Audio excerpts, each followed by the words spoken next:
Just দেখো।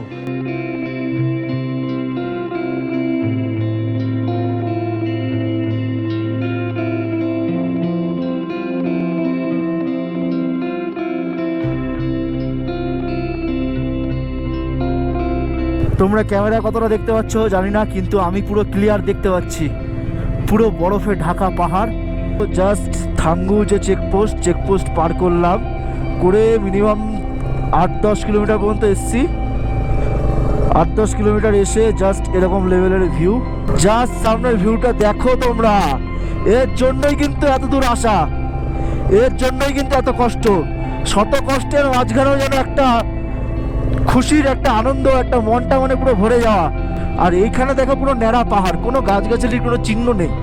যেরকম তিব্বতীয় range পাহাড় হয় সেরকম কিন্তু পাহাড়। আর সামনের পাহাড়টা জাস্ট দেখো একবার, দেখো কি সুন্দর লাগছে। লেভেলের ভিউ, কিন্তু লেভেলের ভিউ এত সুন্দর। এত কষ্ট করে এখানে আসা, মনে হচ্ছে মানব জনম কিন্তু সার্থক হয়ে গেছে। গুরুদম্বারে কিন্তু আর 3 কিলোমিটার মাত্র। আর একটা কথা, আমার স্বপ্ন কিন্তু তোমাদেরকে নিয়ে ছুতে চলেছি। একটা বিগ অ্যাচিভমেন্ট পার করতে চলেছি তোমাদেরকে সঙ্গে নিয়ে, তোমাদেরকে সাক্ষী রেখে। দেখতে দেখতে কিন্তু চলে এসেছি গুরুদম্বারা লেক।